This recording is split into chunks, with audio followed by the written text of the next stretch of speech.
primer lugar vamos a extender un cordial saludo de bienvenida a nuestros invitados, a nuestros profesores del día de hoy. Me refiero específicamente a la doctora Sandra Aguirre desde Ecuador, quien abordará la temática relacionada con los principios del derecho laboral, y posteriormente nos acompañará el doctor Eduardo Yugdar desde Argentina, quien hará una conferencia sobre la OIT y su influencia en las legislaciones internas. Ganemos el tiempo entonces y pasemos con la presentación de nuestra querida profesora Sandra Aguirre. Por la Universidad de Cuenca, la doctora Sandra Aguirre es doctora en jurisprudencia, máster en Derecho Laboral y Seguridad Social, tiene un diplomado en Derecho Constitucional, además de una maestría en Derecho Administrativo por la Universidad de la SUAY.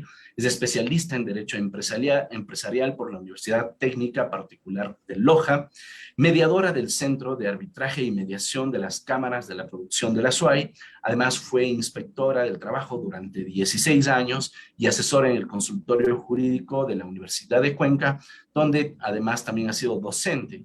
Ha sido profesora en Derecho Laboral en la Universidad de la SUAY, y actualmente es jueza de la Corte Provincial de Justicia de la SUAY en la Sala de lo Laboral.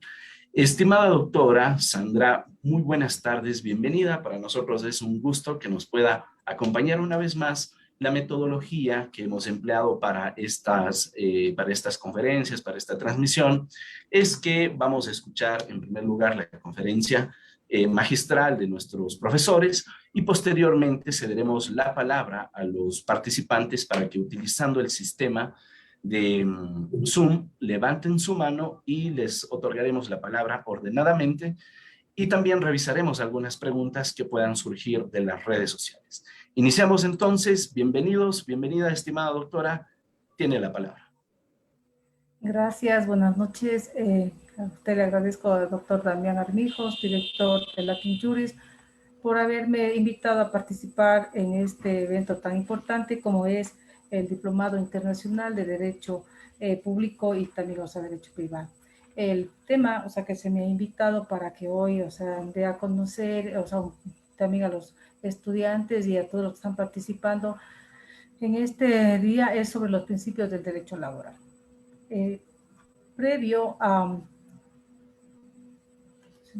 Previo, en este caso, para dar a conocer cuáles son los principios, he creído conveniente partir de aspectos generales. Tenemos que el derecho laboral todos conocemos que pertenece al derecho social y que surgió de una dura lucha histórica desde la Revolución Industrial a mediados del siglo XVIII. Tenemos que en este caso los derechos de los trabajadores siempre han sido reconocidos precisamente por la lucha que han obtenido los trabajadores. Esta lucha, ¿no es cierto?, ha permitido que las normas y los principios que han conquistado los trabajadores sean, ¿no es cierto?, en este caso, para que sirva de protección para la misma clase trabajadora. Entonces, siempre el Estado tiene la responsabilidad de proteger, la parte más débil de la clase trabajadora, que es la clase trabajadora frente a la clase pudiente, que es la parte empleadora. Y esto es muy importante porque es lo que le diferencia del derecho civil, en la que prima el principio de igualdad entre las partes. Entonces, nos permite, ¿no es cierto?, conocer qué es el derecho laboral. El derecho laboral vemos que es un conjunto de normas y principios que regulan las relaciones entre empleadores y trabajadores. Entonces, el Estado, ¿no es cierto?, en este caso, cómo regula la relación entre empleadores y trabajadores, tiene que ser desde un punto de vista protector, y por ello, ¿no es cierto?, es una relación tripartita entre el Estado, en este caso el empleador y también los trabajadores. Al ser el derecho laboral un derecho social, busca siempre la protección de la clase trabajadora. Es por ello que, ¿no es cierto?, tenemos que es un derecho protector. para mejor en este caso también dar a entender o dar a conocer cuáles son, ¿no es cierto?, las conquistas que ha habido desde la clase de las disposiciones constitucionales respecto al derecho laboral, dividido en 3 periodos. Tenemos que, con respecto a la historia, ¿no es cierto?, del derecho laboral en el Ecuador, un primer periodo se inicia en el año de 1830, en el surgimiento de la República, y culmina hasta el año de 1929. Si revisamos durante todo ese periodo respecto a las disposiciones constitucionales, no tenemos, o sea, muchas referencias, son pocas las que, o sea, podría encontrarse en ese periodo. Un segundo periodo, o sea, que tenemos es desde el año 1929 con la Constitución, que es el año de 1929. Aquí ya se van dando algunas bases legales respecto a la convivencia, para la convivencia de los ecuatorianos en lo que tiene que ver a las disposiciones constitucionales. Es muy importante en esa época, se regula ya acerca de las jornadas máximas de descanso semanal obligatorio. Tenemos que luego, en 1938, se dicta el Código del Trabajo. Fíjense que son tantos años hasta la presente fecha en el gobierno del general Enríquez y que, o sea, se mantiene, o sea, todavía el Código del Trabajo. Claro que con varias, en este caso, reformas que se han dado al respecto y también, o sea, no solo la reforma al Código del Trabajo directamente, sino también a través de diferentes leyes. Y, o sea, por eso es que requieren algunos, o sea, inclusive de que se sugiere inclusive de que debería ser ya reformado todo el cuerpo mismo del Código del Trabajo. Posteriormente tenemos en el año de 1945 la Constitución del 1945. Ya en esta se da, o sea, en esta Constitución se acoge algunas disposiciones constitucionales que se tienen que ver ya con, o sea, con las ramas del trabajo. Aquí se establece la jornada ordinaria de 8 horas, por ejemplo, la jornada reducida para el subsuelo en las 6 horas y también en la jornada nocturna. También, o sea, en este caso se van ya estableciendo disposiciones constitucionales. Se va instituyendo el descanso semanal, o sea, que no sé, en este caso mínimo de 42 horas. Recuerden que en esa época, o sea, trabajaban hasta los días sábados, 6 horas, ¿no es cierto? Por eso es que hablamos de 42 horas. En la Constitución, luego posterior de 1967, también ya se van avanzando en las disposiciones, o sea, constitucionales respecto a la rama laboral. Ahí tenemos, por ejemplo, respecto a las vacaciones, nuevas conquistas que se van, o sea, obteniendo en favor de la clase trabajadora. Estamos en el mismo segundo periodo, entre el año 79, recuerden, hasta el año 84, también se han dado nuevas conquistas respecto a las cuestiones laborales, sobre todo se reconoce el 15º sueldo, la ley de semana laboral de 40 horas, ya hablamos ahí, en este caso, si son 40 horas, ya tenemos 48 horas de descanso. Entonces, sí se han dado varias conquistas en este segundo periodo en el campo laboral.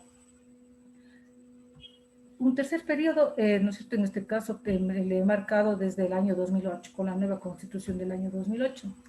Aquí se da un cambio realmente de paradigma en lo que tiene que ver con la consideración misma del trabajo. Aquí lo que se pretende, o sea, ¿no es cierto?, en este caso es el buen vivir, ¿no es cierto?, de la persona, la calidad de vida de las personas. Entonces aquí ya no está el capital sobre la economía, sino más bien en esta etapa estamos frente a la economía sobre el capital. Aquí, ¿no es cierto?, en este caso se han generado una serie de regulaciones respecto a la estabilidad laboral.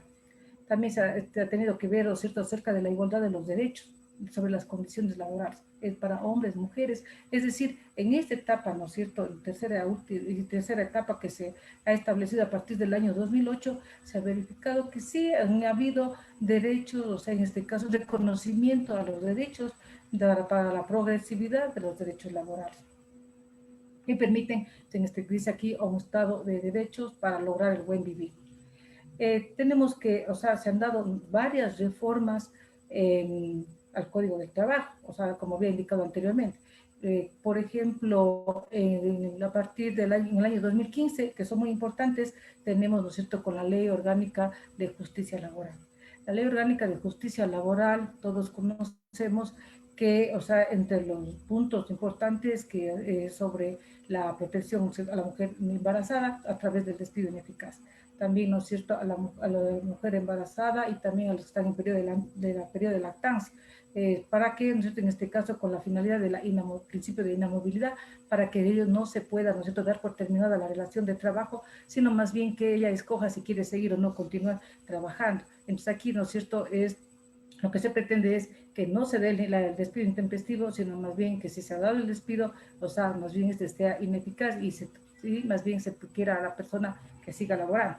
También, ¿no es cierto?, el despido ineficaz respecto a los dirigentes sindicales, o sea, y esas reformas, ¿no es cierto?, del año 2015, también posteriormente ha tenido otras reformas en el año 2019, recuerden también, respecto al procedimiento, desde justo precisamente del despido ineficaz en cuanto a las fechas, o sea, al tiempo para poder llevar a las audiencias, por ejemplo, ha habido una serie de reformas y así, entre otras, en lo que tiene que ver al campo, en este caso, del derecho laboral.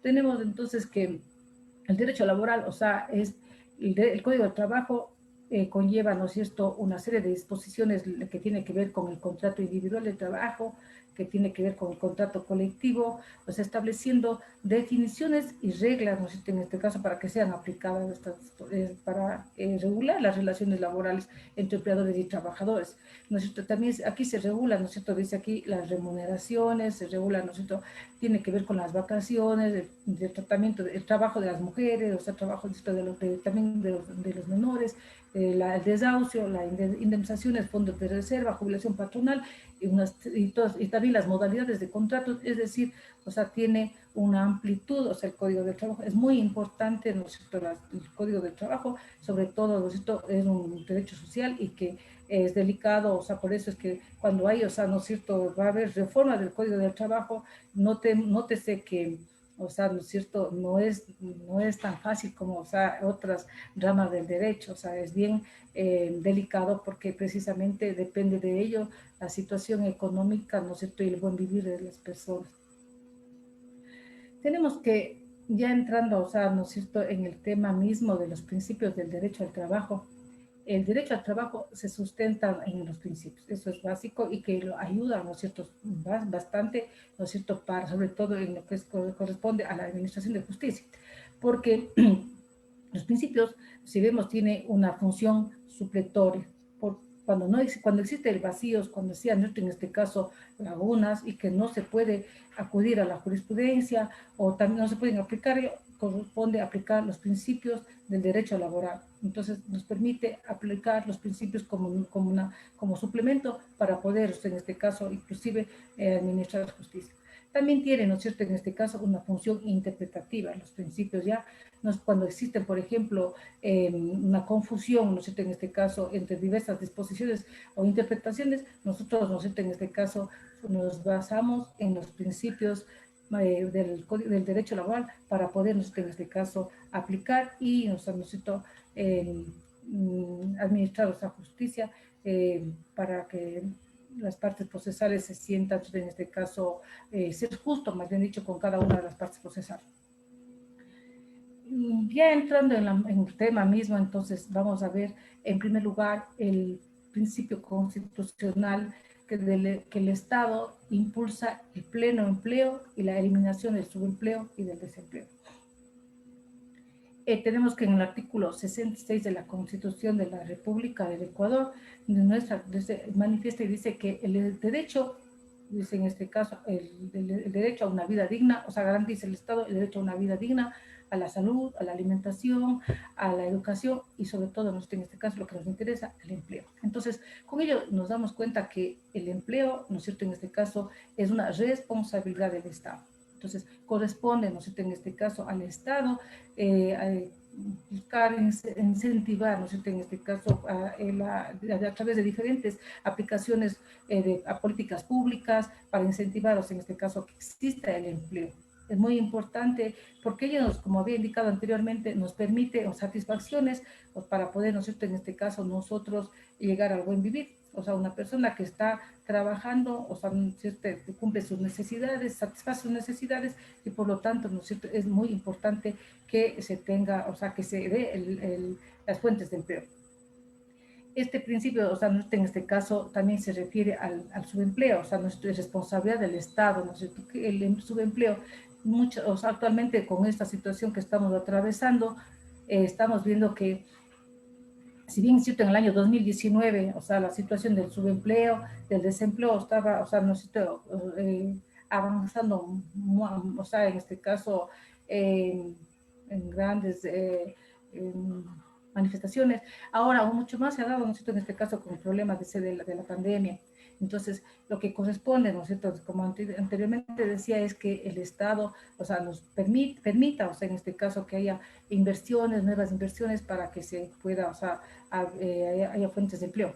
El subempleo, ¿no es cierto?, ahora se ha agudizado más, como les había indicado, porque hay gente, ¿no es cierto?, que quiere dar su capacidad, pero no únicamente trabajan determinadas horas o simplemente, ¿no es cierto?, en este caso, no les pagan, o sea, menos que el salario mínimo, o también están, o sea, no es cierto, tienen no están asegurados y no tienen todas las garantías, ¿no? En este caso, que una persona que está con trabajo y que tiene seguro de su trabajo. El desempleo, a su vez, en cambio, ¿no es cierto?, dice aquí, no hay personas que realmente no tienen ni siquiera ese medio tiempo para poder trabajar o no tienen ninguna condiciones para poder, ha perdido completamente su trabajo. Entonces, lo importante de este principio, ¿no es cierto?, cuál es, o sea, que es un principio constitucional, es que el gobierno debe garantizar, ¿no es cierto?, en este caso, la asistencia y las prestaciones sociales. Cuando una persona, ¿no es cierto?, en este caso, ha perdido su empleo y está en estado de desempleo, si bien es cierto, la ley, o sea, del Seguro Social contempla el seguro de desempleo, pero también, o sea, ¿no es cierto?, en este caso, ese seguro de desempleo no llega muchas veces a las personas, o sea, la etapa que les debería, o sea, que les corresponde. ¿Por qué? Porque se les exige, ¿no es cierto?, que presenten un documento de acta de finiquito en el que, o sea, conste que ha sido terminada la relación laboral por despido intempestivo. Y todos sabemos que los empleadores, o sea, generalmente, o sea, cuando termina la relación laboral, no están reconociendo que hay un despido intempestivo, simplemente dan, o sea, ¿no es cierto?, terminan por diferentes formas. Entonces, este seguro de desempleo que está establecido en la ley del Seguro Social, muy difícil llega a todas las personas que están, ¿no es cierto?, en esa situación. De un estudio, ¿no es cierto?, en este caso se evidencia que de 10 personas, ¿no?, en este caso que está acá en el Ecuador, 2, o sea, tienen, ¿no es cierto?, en este caso un empleo. Entonces, esto, ¿no es cierto?, en este caso significa que estamos pasando una situación, en este caso difícil, por cuanto la mayor parte de personas no tienen la fuente, en este caso de ingreso segura, como están, o sea, las otras, o sea, en este caso personas que sí realmente tienen un empleo. Esto del empleo está también, o sea, garantizado, como conocemos, en la Organización Internacional de Trabajadores, en el convenio 111.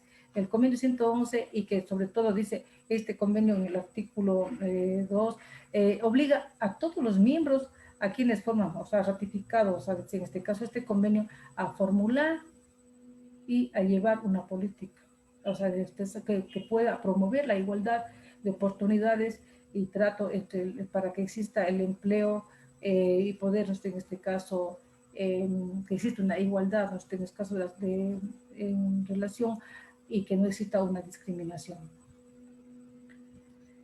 Este es el primero, o sea, muy importante, primer principio constitucional respecto al empleo, como debe indicado, sobre todo porque estamos, o sea, en etapa, ¿no es cierto?, en este caso muy dura, pasando la pandemia y que nos ha golpeado muy duro en lo que tiene que ver al empleo. Por lo tanto, corresponde la responsabilidad al gobierno, o sea, para que pueda solucionar, y si es que es de hacer, las reformas laborales que tiene que, o sea, ajustarlas, debería hacerlo en este caso para que se pueda ver por las personas, o sea, que no están realizando una actividad, o sea, laboral. Este es un segundo principio que también, o sea, reconoce nuestra Constitución, son que los derechos de los trabajadores son irrenunciables e intangibles y que será nula toda estipulación en contrario. Entonces, respecto la primera parte, ¿no es cierto?, en este caso que dice irrenunciabilidad de los derechos, ¿sí?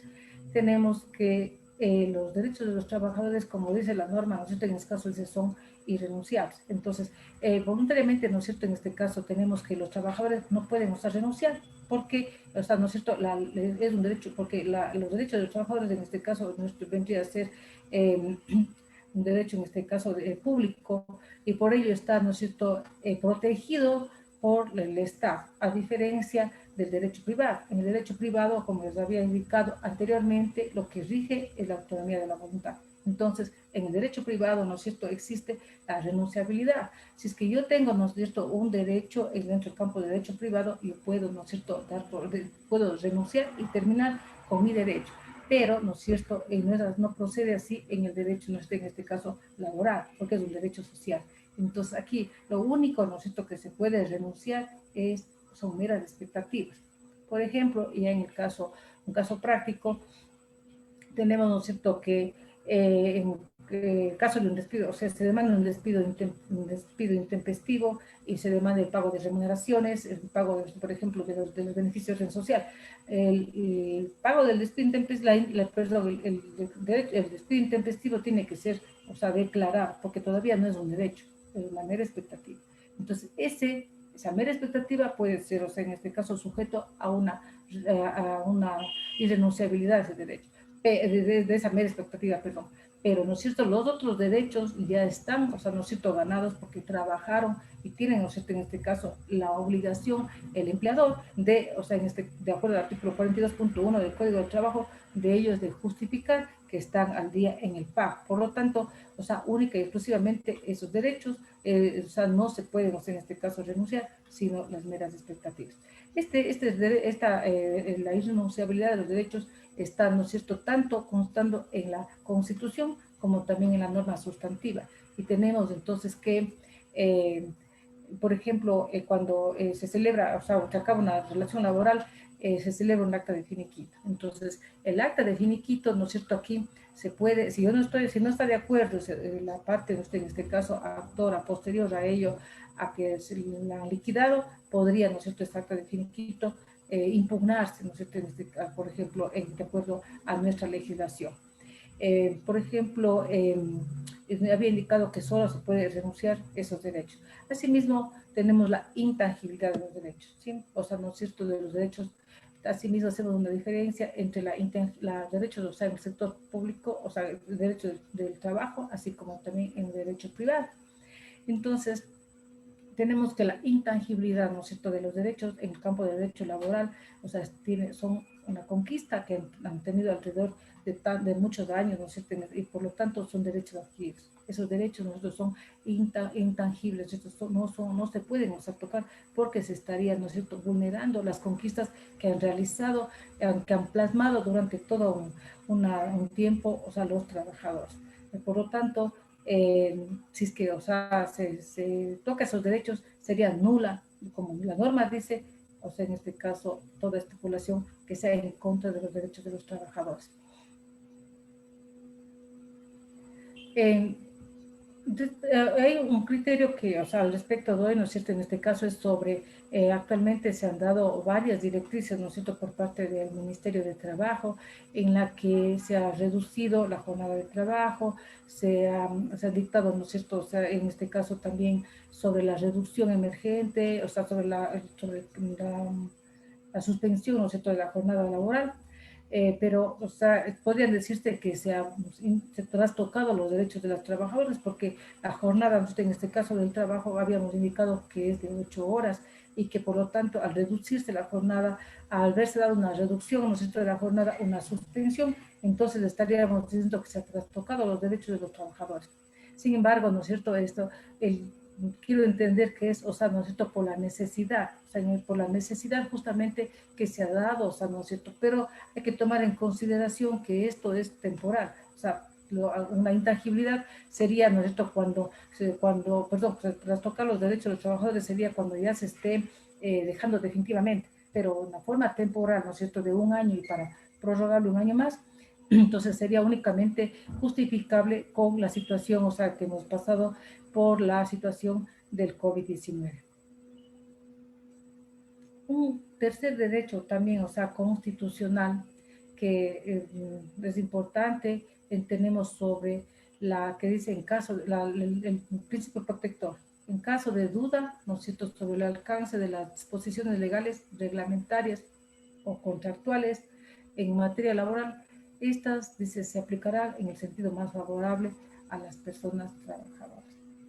Nótese, o sea, aquí el principio protector, como les había dicho al comienzo, ¿no es cierto? Este es un derecho social y por ello es que el Estado, ¿no es cierto?, tiene la obligación de proteger, ¿no es cierto?, en este caso la parte más débil, que es, o sea, en este caso los trabajadores, frente, o sea, ¿no es cierto?, a los empleadores. Con ello no quiere decir, o sea, ¿no es cierto?, que el Estado, o sea, está en contra de la parte empleadora, sino más bien, o sea, ¿no es cierto?, únicamente regula, ¿no es cierto?, dice aquí, o sea, o hace un equilibrio entre la parte empleadora y la parte trabajadora, y por eso es que, o sea, ¿no es cierto?, se da lugar al principio protector. Este principio, ¿no es cierto?, en este caso protector, tiene varias denominaciones. Pro operario, le conoce como más favorable, o principio de favorabilidad. O sea, pues como les había indicado, este principio lo único que pretende, ¿no es cierto?, es nivelar, o sea, ¿no es cierto?, desea corregir las desigualdades que existen entre empleadores y trabajadores. Ahora bien, este principio, ¿no es cierto?, del indubio pro operario, no solamente es, o sea, el que conocemos y que está así, o sea, en la Constitución. Este principio indubio pro operario también, o sea, o el principio protector, perdón, también, o sea, reconoce doctrinariamente también otras, o sea, reglas que también son aplicables a los derechos del trabajador. Una de ellas tenemos la regla de la norma más favorable. Entonces, nosotros, en este caso, como administradores de justicia, también aplicamos y consiste en que cuando existen varias normas de distinto origen, debe aplicarse aquella que más favorezca al trabajador. Entonces, por ejemplo, esto nosotros a veces en los contratos colectivos, ¿no es cierto? En este caso, generalmente, o sea, vemos que le favorece más, o sea, en este caso a la clase trabajadora y son aplicables, ¿no es cierto?, estas normas. Asimismo, hay otra regla, ¿no es cierto?, de la condición más beneficiosa. Entonces, ¿cuál es esta regla de la condición más beneficiosa? Tenemos que la aplicación de una nueva norma laboral no puede desmejorar, ¿no es cierto?, la que ya se venía aplicando, o sea, la que le favorecía más, en este caso, a la persona o al trabajador. Por lo tanto, ¿no es cierto?, estas reglas de la condición más beneficiosa, de la regla de la norma más favorable y de la regla de indubio pro operario, en este caso, son aplicables, o sea, ¿no es cierto?, como principio protector que establece, ¿no es cierto?, en nuestra Constitución, en el artículo 326 de la Constitución Política, pues de la Constitución de la República de Ecuador. Tenemos también, o sea, otro principio que igual, o sea, ¿no es cierto?, muy aplicable, ¿no es cierto?, y en este caso para regular las relaciones empleador y trabajador, que hace referencia al trabajo igual, corresponde igual remuneración. Este principio hace relación, ¿no?, a la igualdad retributiva, ¿no es cierto?, que debe ser, ¿no es cierto?, o sea, que una persona que hace la misma actividad, o sea, igual que otra, o sea, que otro, o sea, debe recibir la misma, ¿no?, en este caso, retribución, porque de lo contrario, si es que a una persona, en este caso, que hace una actividad X, o sea, le pagan una cantidad y a la otra persona que realiza la misma actividad X le pagan otra, un valor inferior, se estaría, ¿no es cierto?, cayendo en discriminación. Entonces estaría vulnerando, ¿no es cierto?, en este caso, los derechos de los trabajadores. Entonces, por lo tanto, esa discriminación puede darse inclusive no solamente en cuanto a la actividad, podría darse en cuanto por el sexo, ¿no es cierto?, por ser hombre, por ser mujer, por la etnia, por ser, ¿no es cierto?, en este caso, por la religión, cualquier orientación en este caso, ¿no es cierto?, pero no se puede de pagar, o sea, en este caso, la remuneración de esa manera, porque debe ser, o sea, justa y equitativa de acuerdo a la labor que desempeña. Lo que sí hace nuestro, ¿no es cierto?, en este caso, nuestra código sustantivo, el Código del Trabajo, es diferenciar entre lo que es el salario y lo que es el sueldo. Entonces aquí tenemos, ¿no es cierto?, el salario para aquellas personas que laboran, ¿no es cierto?, jornadas de labor semanalmente.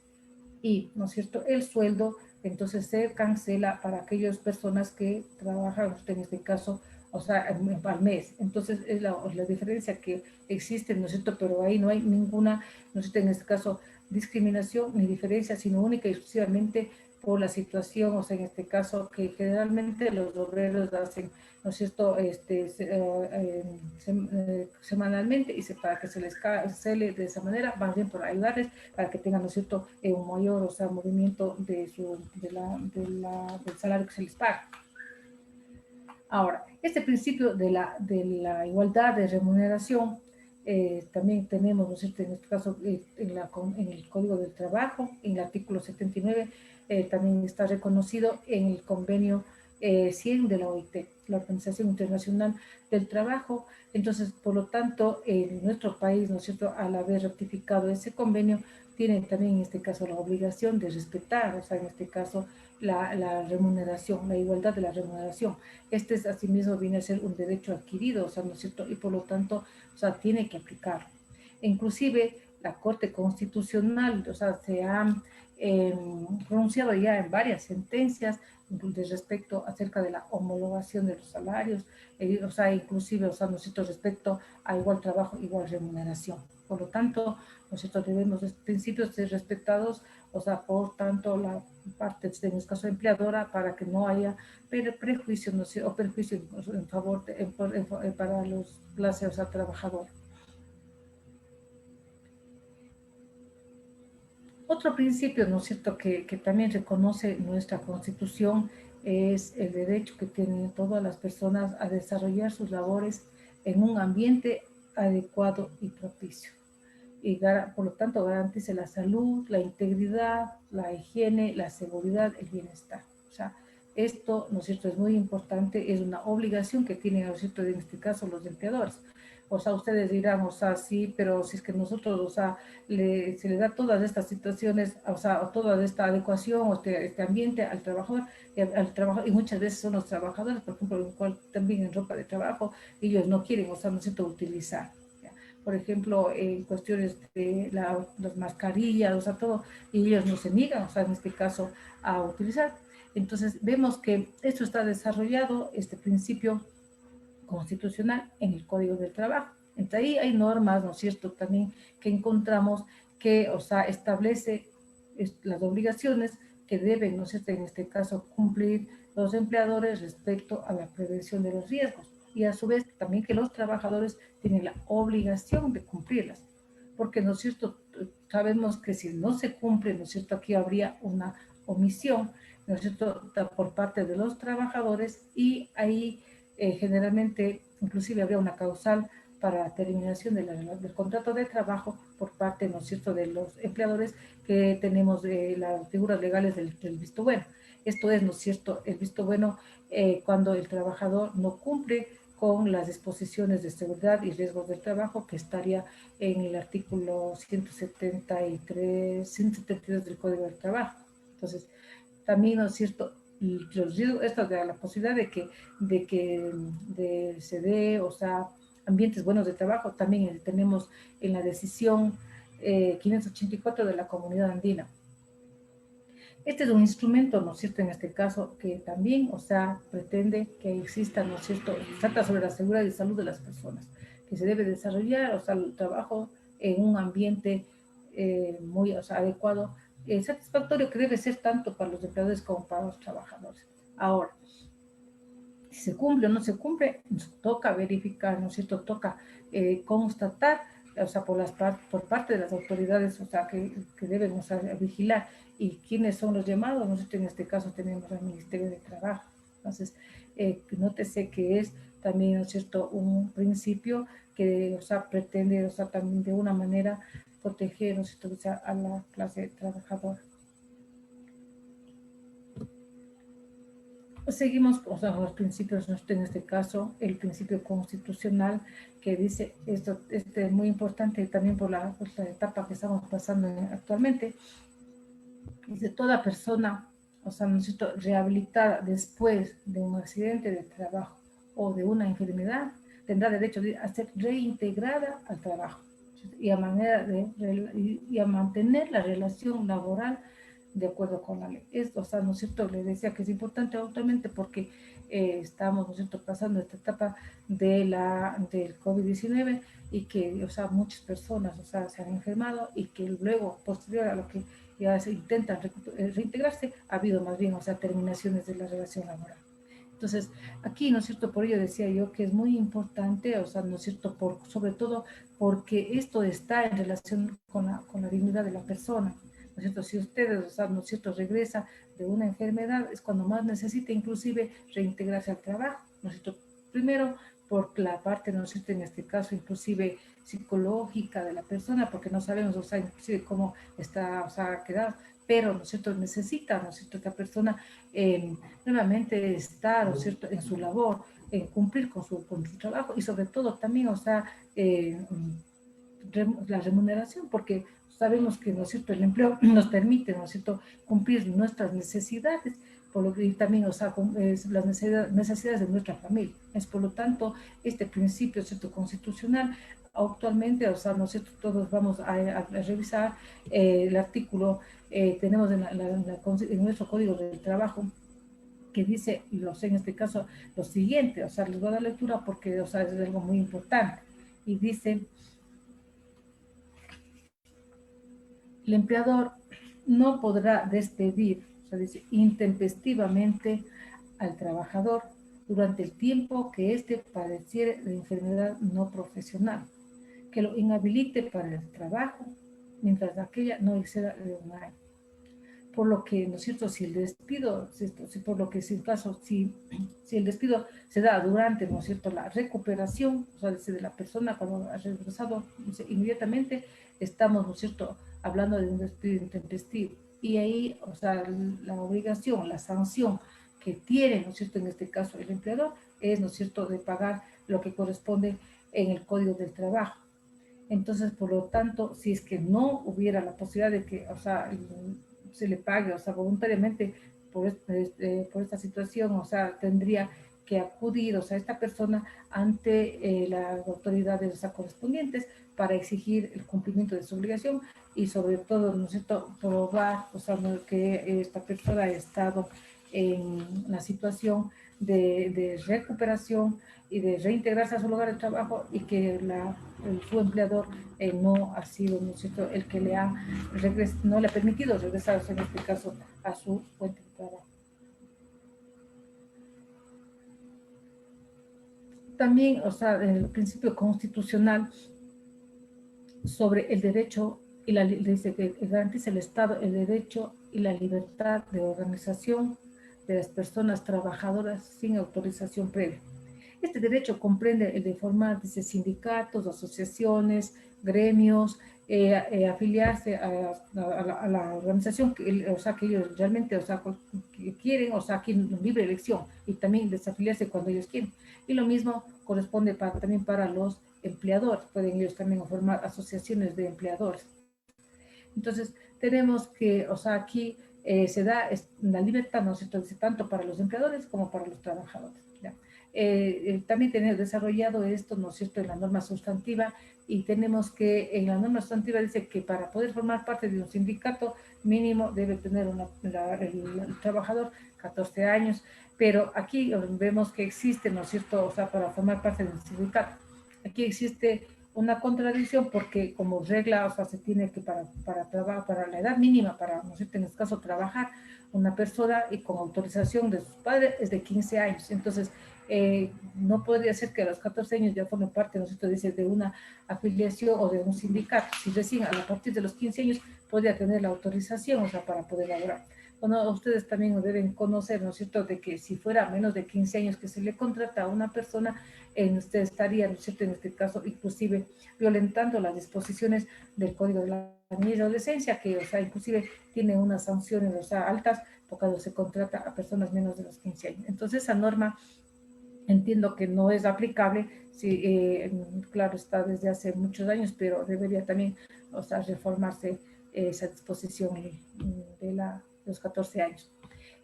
Tenemos que, ¿no es cierto?, el convenio 87 de la OIT, o sea, trata sobre la libertad sindical y la protección del derecho de sindicalización. Es muy, o sea, en este caso, entonces, estamos ya también revisando, aparte del derecho individual, también, ¿no es cierto?, que el derecho colectivo, o sea, nuestra Constitución establece también principios constitucionales respecto al derecho colectivo. Él dice, otro de los principios es que el Estado, en este caso, estimulará la creación de organizaciones, en este caso dice, de organizaciones de trabajadores y empleadores, perdón, de acuerdo con la ley, eso decía, y promoverá su funcionamiento, o sea, en este caso, en forma alternativa, ¿no es cierto?, para formarnos, en este caso, todas estas organizaciones.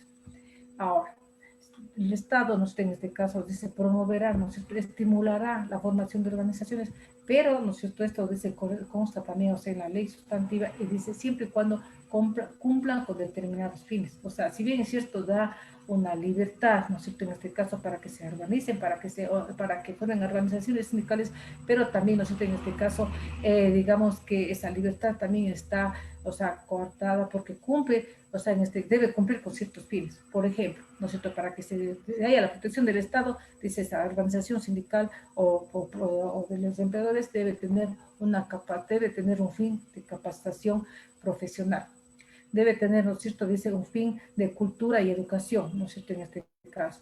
Debe, ¿no es cierto?, tener, o sea, debe ser como para de apoyo, o sea, de apoyo mutuo mediante formación, por ejemplo, de cooperativas, cajas de ahorro, y también, o sea, dice, deberían significar o buscar un mejoramiento económico o social de los trabajadores en defensa de los intereses de su clase. Entonces, vemos que, o sea, si bien es cierto, dice, existe una libertad, pero también esta libertad estaría condicionada, como vemos, ¿no es cierto? ¿Ya? ¿Y quién debería, ¿no es cierto?, o sea, regular, o sea, ¿no es cierto?, o vigilar que se cumpla con esas condiciones? Corresponde asimismo al Ministerio de Trabajo. Eso está regulado, ¿no es cierto?, en el Código del Trabajo. Ahora, asimismo, como se dictaron, ¿no es cierto?, para el contrato individual, diferentes directrices en los estados de excepción, como había indicado anteriormente, para, ¿no es cierto?, la suspensión emergente, la reducción emergente, la modificación de jornada emergente, también se han dictado directrices transitorias para lo que tiene que ver con el derecho colectivo. Entonces, por ejemplo, se ha dictado una directriz respecto a la duración del registro de las directivas, justamente para proteger, ¿no es cierto?, en este caso, porque con el tiempo, o sea, de la situación que estábamos pasando, no había atención, o los términos se habían, o sea, en este caso, suspendido y todo. Entonces se ha dado ampliaciones para que la normativa, o sea, se pidieron normativas referentes al ejercicio de las funciones de las directivas de las organizaciones laborales y sociales. Entonces, eso vemos también que el Estado, ¿no es cierto?, de alguna manera, sí, o sea, también ha estado preocupado con los directrices, tanto para el contrato colectivo individual como también para el contrato colectivo. Seguimos, ¿no es cierto?, con otro principio constitucional que dice que tiene que ver con los efectos de la relación laboral en las instituciones del Estado. O sea, tenemos que, en las instituciones del Estado, la organización, en este caso, que realiza los contratos, o sea, en este caso, o presenta los pliegos de peticiones, cuando existe, o sea, ¿no es cierto?, en este caso, lo hace solamente con una sola organización. Ustedes dirán, ¿no es cierto?, hay sindicatos, hay, o sea, ¿no es cierto?, diferentes sindicatos, por ejemplo, en el Ministerio de Salud, hay, o sea, ¿no es cierto?, pero sin embargo, para firmar un contrato colectivo, lo hacen solo con una organización sindical. Pero ahora, ¿Qué organización? No existe en este caso, porque no se puede escoger con una que está formado con tal o cual trabajadores, sino más bien, ¿no es cierto? En este caso, se tiene que formar un comité central único, ¿no es cierto? En este caso, con los 50, mínimo con el 50% de todos los trabajadores. Entonces, si es que existe un sindicato, ¿no es cierto? Uno o dos sindicatos, o sea, ellos no firman el contrato, o sea, en este caso colectivo, sino más bien, o sea, lo hacen, ¿no es cierto?, a través de este comité central único, o sea, como les había indicado. Esto, ¿no es cierto?, de alguna manera se contrapone, ¿no es cierto?, con la libertad, ¿no es cierto?, que habíamos hablado de asociación, de organización, también con la dignidad, ¿no es cierto?, humana, con los derechos de los trabajadores, pero, ¿no es cierto?, de otra manera alguna también como que regula, o sea, ¿no es cierto?, para poder, o sea, estar, porque caso contrario tendría que estarse realizando contratos colectivos con cada una de las organizaciones sindicales. Entonces, se entiende de esa manera que el Estado protege, ¿no es cierto?, la posibilidad de que pueda hacerse el contrato colectivo con el Comité Central Único que le había indicado que se forma y que está regulado en el derecho sustantivo del Código del Trabajo. Seguimos avanzando con los principios constitucionales y tenemos un importante, el diálogo social. El diálogo social, ¿no es cierto? Que si bien es cierto, fíjese, esto está de tanto tiempo, ¿no es cierto?, de la Constitución del 2008, pero actualmente ha sido, ¿no es cierto?, la base para la solución de conflictos, o sea, por ejemplo, los acuerdos que sean la base para la Ley Orgánica de Apoyo Humanitario, que han establecido, o sea, los acuerdos, o sea, ¿no es cierto?, y que no es otra cosa, sino el diálogo social, que es el principio, ¿no es cierto?, en este caso constitucional, que nos permite, o sea, ¿no es cierto?, que se plasmen los acuerdos, o sea, inclusive que están en la Ley de Apoyo Humanitario. Entonces, ¿en qué se basa estos principios? ¿No es cierto? Es fundamental establecer que es en la confianza, ¿no es cierto? Decía, y en una experiencia tripartita, ¿no es cierto?, que debe existir entre el Estado, los empleadores y los trabajadores. Ahora, ¿no es cierto? Esto igual, ¿no es cierto?, no es, o sea, nuevo, esto ya viene, o sea, desde hace tiempo atrás, está reconocido en la Organización Internacional del Trabajo. El diálogo social es importante porque fortalece, ¿no es cierto?, en este caso, la forma, ¿no es cierto?, en este caso, para llegar a un acuerdo entre las partes. Lo que sí es importante, ¿no es cierto?, de aquí que haya sinceridad, o sea, ¿no es cierto?, entre empleadores y trabajadores, para que se pueda encontrar, ¿no es cierto?, esa posibilidad del acuerdo. Porque ustedes, o sea, dirán, o sea, de los acuerdos no se han dado, y es verdad, o sea, a lo mejor en la cantidad que debía haberse dado para poder, o sea, solucionar los problemas, en este caso laborales.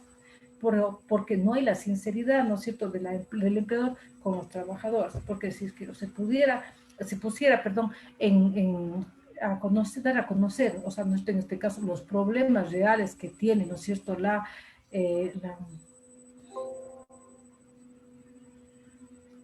si se pudiera, en este caso, que tiene la empresa, entonces, simple y llanamente, podrían entender los trabajadores y con ellos, o sea, ¿no es cierto?, buscar soluciones conjuntas.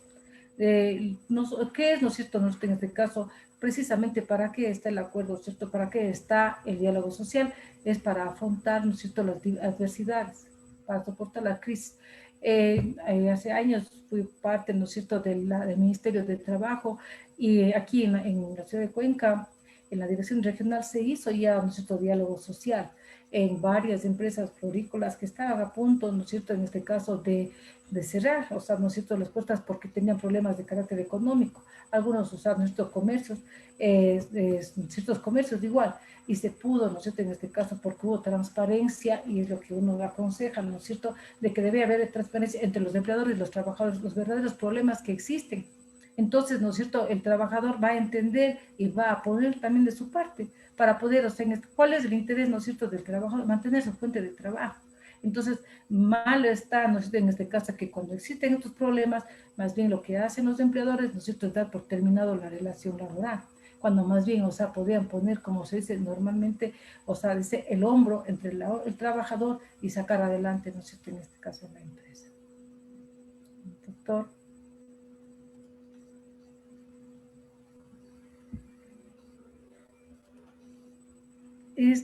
También, ¿no es cierto?, en este caso tenemos la transacción, ¿no es cierto? También, o sea, como que tiene relación con la irrenunciabilidad de los derechos, en este caso de los trabajadores, que permite, ¿no es cierto?, llegar a llegar a un acuerdo entre las partes.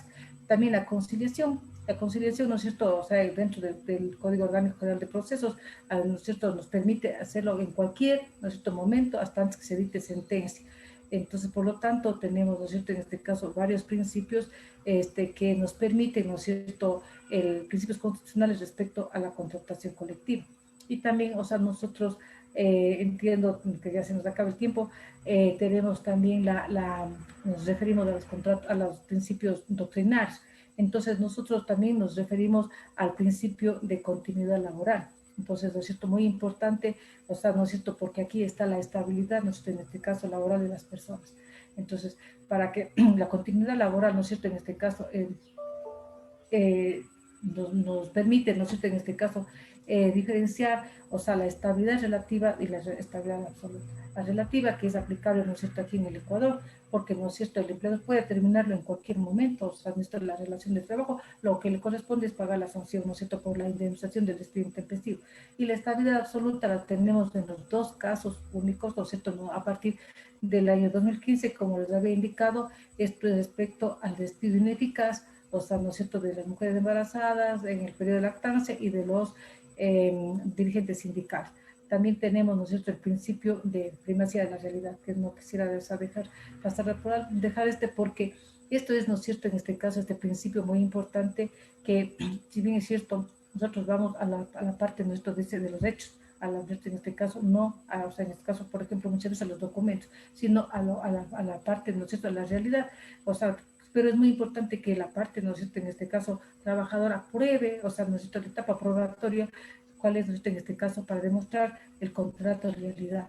El contrato de realidad es muy importante, ¿no es cierto?, en este caso, para poder, o sea, demostrar que una simulación laboral, por ejemplo, en el caso de que quieran presentar un contrato de prestación de servicios profesionales, cuando en el fondo se trata de un contrato de trabajo. También, ¿no es cierto?, el principio de razonabilidad, o sea, es la lógica, ¿no es cierto?, en este caso el sentido común, ¿no es cierto?, que nos permite, o sea, y sobre todo en relación con, ¿no es cierto?, la sana crítica, nos lleva, ¿no es cierto?, también a tratar de ver, o sea, quién tiene la razón para poder, o sea, administrar justicia. Y, o sea, el principio también de buena fe, o sea, ¿no es cierto?, que se entiende que todos los empleadores y trabajadores actúan de buena fe, y si es que alguien de las partes procesales alega que existe mala fe, pues entonces esa persona tendrá que justificar y probar que existe la mala fe. Y por último, el principio de igualdad en la administración, perdón, el principio de gratuidad en la administración de la justicia. Esto es, ¿no es cierto?, en este caso, que, o sea, se debe dar protección, ¿no es cierto?, en este caso a los trabajadores, ¿no es cierto?, en este caso consta también esto en el Código del Trabajo, el artículo 5, ¿no es cierto?, corresponde a las partes, ¿no es cierto?, en este caso judicial, administrativa, dar, ¿no es cierto?, la debida o oportuna protección a que se merece, ¿no es cierto?, en este caso, desde aquí, para los derechos de los trabajadores. En forma general, he tratado de abarcar, o sea, los principios, porque tenemos muchos más, ¿no es cierto?, en este caso, principios generales, todo me he referido a los principios constitucionales, y porque entiendo que son muy importantes, que nos ayudan, ¿no es cierto?, en la cuestión de lo que es el derecho laboral, para poder, sea que aprendas a conocer, o también, ¿no es cierto?, ponerlos en práctica dentro del campo también, o sea, administrativo y también judicial. Gracias, doctor. Excelente, doctora. Muchísimas gracias. Tenemos por aquí levantado una mano del abogado Eric Hidrobo. Lo escuchamos. Buenas noches. Buenas noches, un saludo también y felicitar en primer lugar la exposición de la doctora Sandra, una exposición bastante clara. Solamente dos consultas que tenía en base a la sustentación que ha realizado la doctora Sandra. La primera, de acuerdo a lo que establece la Constitución de la República, ¿no? En el numeral justamente 66 al que hacía referencia la doctora, en el numeral 4 establece la igualdad formal y material y la no discriminación. Y justamente en base a una de las posturas o uno de los planteamientos que había dicho la doctora, en cuanto al seguro de desempleo, que solamente se concede a las personas que han concluido su relación de trabajo por despido intempestivo y no a las otras formas de trabajo, no sería tal vez una suerte de discriminación hacia estas otras terminaciones de la relación laboral, debido a que una persona va a ser muy complejo, ¿no? El hecho de que vuelva a conseguir un trabajo durante ese tiempo que esté sin trabajo, acogerse a este derecho que tendría como ex trabajador. Y por otra consulta, también en base a los principios generales que lo ha explicado la doctora de una manera muy clara, eh, ¿qué alcance tendrían estos principios en base a estas nuevas modalidades de contratación o de trabajo que han salido a través de aplicaciones, como son las de Uber, las de Cabify, las de los deliveries en general? ¿Qué alcance tendrían estos principios a fin de establecer o no una relación de trabajo con estas nuevas modalidades, partiendo que la Constitución reconoce todo tipo de trabajo? Esas serían las consultas, muy amables. Gracias. Bueno, respecto del primer punto, ¿no es cierto?, al que usted hace referencia, el artículo 66 de la Constitución había indicado, ¿no es cierto?, de que es un derecho, o sea, ¿no es cierto?, un principio, ¿no es cierto?, en este caso, y que el constitucional, y que el Estado, ¿no es cierto?, dice, tiene la obligación, ¿no es cierto?, de velar por el empleo, el subempleo y el desempleo, ¿no es cierto?, en este caso. Y en el desempleo, ¿cuál es la pregunta suya?, ¿no es cierto?, que es muy importante, que precisamente cuando la persona no tiene sus ingresos y se queda, ¿no es cierto?, en desempleo, tiene, o sea, derecho a acudir al Seguro Social para que se le reconozca el seguro de desempleo. ¿Ya? Pero el seguro de desempleo, ¿no es cierto?, en este caso, le exigen, ¿no es cierto?, en la norma de la Seguridad Social, de que debe ser, ¿no es cierto?, en este caso, la terminación, o sea, por despido intempestivo. Yo hacía una crítica, ¿no es cierto?, en este caso, precisamente, que no debería de ser, o sea, ¿no es cierto?, una exigencia, ¿no es cierto?, de que el acta de finiquito, de que exista, o sea, por despido intempestivo, o sea, la relación, o sea, la terminación de la relación laboral, porque, o sea, precisamente los empleadores no le dan, o sea, un acta de finiquito en la que está el despido intempestivo. Entonces, ese seguro de desempleo, cuando más lo necesito, o sea, no viene a las manos de la parte, ¿no es cierto?, en este caso. Entonces, ahí sí se merecería, ¿no es cierto?, entonces aquí se una reforma de la ley, o sea, del Seguro Social, porque debería ser un desempleo en general, o sea, se haya terminado como se haya terminado la relación laboral, porque ahí sí sería, ¿no es cierto?, que sí, yo voy a ser protegido, o sea, por el caso, por el Estado. Al contrario, sería una limitante, como usted dice, vendría a ser, no sé, en este caso dice una discriminación únicamente para las personas que han sido despedidas y no para las otras personas. Pero inclusive ni siquiera las personas que han sido despedidas, porque para que usted, o sea, diga, sea despedido, tiene que justificar con el acta de finiquito. Entonces, o seguir todo un procedimiento y cuando ya termine el juicio, hasta eso usted ya estará trabajando y ya no tiene, o sea, en este caso, lugar al seguro de desempleo. ¿Sí? Entonces, yo creo que debería haber una reforma a la ley del seguro social. Y la segunda parte, usted dice, ¿no es cierto?, en este caso, respecto a las diferentes modalidades de contrato de trabajo con relación a las nuevas, ¿no es cierto?, del Uber, de los deliveries y todo lo demás. Estas personas, ¿no es cierto?, en este caso, o sea, desempeñan, o sea, ¿no es cierto?, su labor de trabajo. Ellos tienen, ¿no es cierto?, una modalidad, entiendo, que debe ser un contrato, o sea, puede ser a prueba, no sé, puede ser un contrato, ¿no es cierto?, en este caso de tiempo indefinido, un contrato eventual o un contrato, ¿no es cierto?, de aquí, o sea, no sabemos cómo les habrá contratado, o sea, existen diversas modalidades, o sea, el Código del Trabajo tiene, o sea, varias modalidades. Ahora, ¿no es cierto?, estas personas, si es que no están, ¿no es cierto?, en este caso, o sea, no les están pagando como correctamente, o están, ¿no es cierto?, o sea, violentándose sus derechos, pero, o sea, usted, o sea, si es que analiza los elementos del contrato del trabajo, aquí sobre todo, ¿no es cierto?, va a haber la dependencia, ¿no es cierto?, en este caso la subordinación, y en caso de que haya un reclamo, ¿no es cierto?, simple y llanamente es una relación laboral, porque, ¿no es cierto?, digo, el elemento fundamental que es la subordinación, la dependencia, ¿no es cierto?, hay un acuerdo entre las partes, hay la prestación de servicios distintos, eso tendrá que probar, ¿no es cierto?, en este caso cada uno de los, o sea, de las personas que va a reclamar. Pero, o sea, ya digo, hay diversas modalidades que pueden, o sea, escoger cada uno de los empleadores. Ahora, usted dirá, o sea, que para ellos debe ser una modalidad especial, yo no creo, porque el código sí tiene, ¿no es cierto?, las modalidades para que pueda, o sea, el empleador acoger, o sea, yo diría que el empleador dice a lo mejor que no hay modalidades de contrato, eso no estaría, o sea aplicamos a lo que corresponde al Código de Trabajo. El Código tiene, o sea, y permite, o sea, en este caso, que cumpla con las disposiciones legales y que más bien, o sea, él también, o sea, cumpla con las obligaciones con su trabajador. Muchísimas gracias, estimada doctora, por su respuesta. Bueno, quiero comentarles a las personas que nos siguen por redes sociales que tenemos que hacer cierta elección de preguntas también, en buena medida porque pues, tratándose de jueces quienes nos acompañan el día de hoy, no quisiéramos incurrir en la imprudencia o en la impertinencia de comprometer posibles causas que estén sujetas a su decisión y bueno, muchas preguntas ahí en redes sociales en ese sentido, así que procuremos quizás reformular la pregunta con ánimos de que pudiera nuestra expositora desarrollar los argumentos sobre los principios que ha tratado en esta exposición. Vamos con un par de preguntas para finalizar, porque ya estamos un poquito sobre la hora y escuchar, está también por aquí nuestro siguiente ponente. Vamos a escuchar entonces las últimas dos preguntas. En primer lugar, le daremos la palabra a Kevin Sinfreire y luego a Paul David López. Lo escuchamos, Kevin. Buenas noches.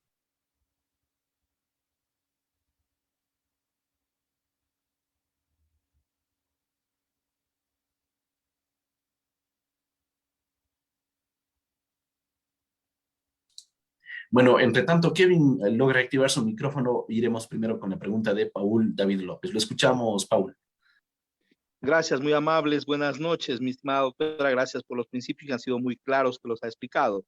Mi pregunta es la siguiente. ¿Qué principio se vulneraría cuando un GAP municipal contrata a 570 trabajadores y los contrata como servidores públicos con la ley de servicio público y la actividad que realizan son de trabajadores? ¿Qué principio se vulneraría?